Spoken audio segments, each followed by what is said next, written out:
Assalamualaikum warahmatullahi wabarakatuh.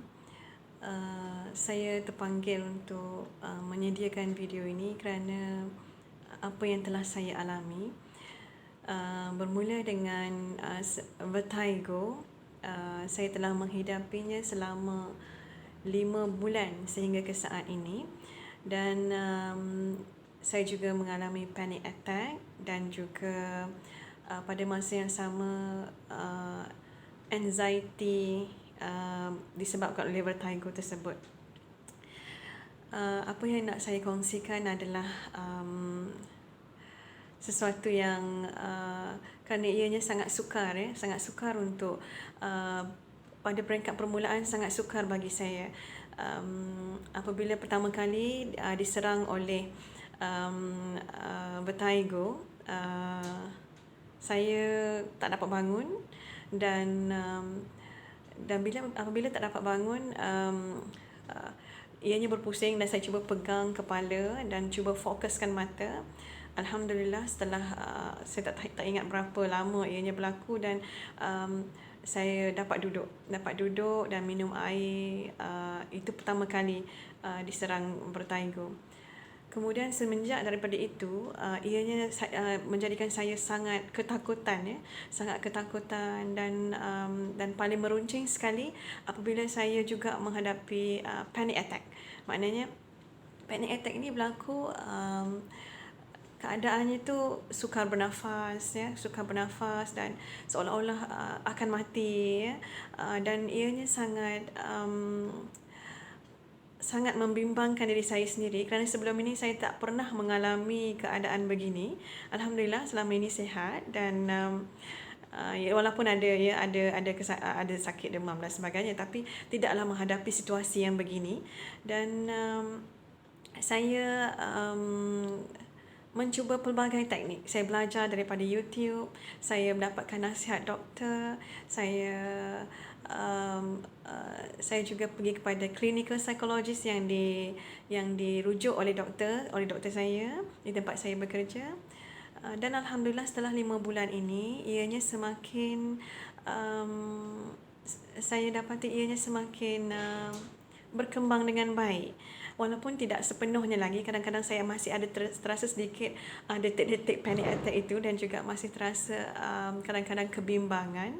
Namun alhamdulillah beberapa metod yang nak saya kongsikan di sini mampu menjadikan saya lebih tenang dan dapat menghadapi situasi itu sedikit demi sedikit, ya.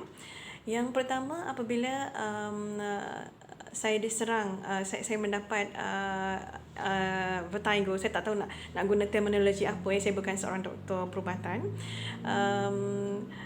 Yang apabila saya berkongsi pengalaman apabila saya mendapat vertigo itu, dunia saya berpusing, dan apabila berpusing ianya sangat menakutkan. Setelah itu saya menghadapi beberapa siri panic attack. Kemudian saya disebabkan pada zaman COVID-19 ni saya tak dapat pergi ke hospital dan sebagainya. Kemudian pertama kali saya pergi ke hospital, saya mendapat nasihat yang begitu baik daripada doktor, dan saya cuba breathing technique, ya. Mengambil nafas dengan betul, ya. Ada pelbagai breathing technique di YouTube yang boleh kita cari, ya. Dan setelah mencuba breathing technique, dan selain daripada apa yang disuggestkan oleh doktor saya, breathing technique, kemudian oleh saya punya clinical psychologist mencadangkan kepada saya tentang muscle relaxation, ya. Ada 9 jenis muscle relaxation, bermula dengan kepala, mata, pipi, kemudian ikuti dengan bahu, ya, dan seterusnya pada perut, masa perut, tangan, peha, dan seterusnya kaki. Dan caranya hanya boleh belajar melalui YouTube dan yang lain-lain tu. Contohnya kalau kepala kita just begini, ya, mata tu kena dikerutkan, kemudian relax, begitu. Jadi semua step by step dilakukan sehingga sampai ke kaki. Dan alhamdulillah teknik ini juga menjadikan saya rasa lebih rasa lebih confident. Kemudian saya juga belajar tentang uh, sebab-sebab vertigo. Jadi pelbagai senaman kepala saya lakukan, sama ada yang ke kanan, ke kiri dan sebagainya. Pelbagai teknik yang saya pelajari daripada YouTube. Dan juga saya dapati juga vertigo boleh disebabkan oleh leher, ya. Dan saya juga melihat pada YouTube doktor-doktor yang lain, ya, dan apa namanya seperti yang berkaitan dengan leher, seperti apa namanya senaman, ya, kepala melihat ke atas, kemudian mendongak ke bawah, lihat ke dada, ya. Dan saya lakukan teknik itu selalu apabila saya merasa agak pening ataupun terasa seolah-olah hendak berpusing dan sebagainya, so saya akan lakukan teknik-teknik tersebut. Alhamdulillah sampai ke tahap ini, selama 5 bulan ni saya sudah boleh bekerja. Daripada tidak boleh memandu, saya telah boleh memandu, alhamdulillah.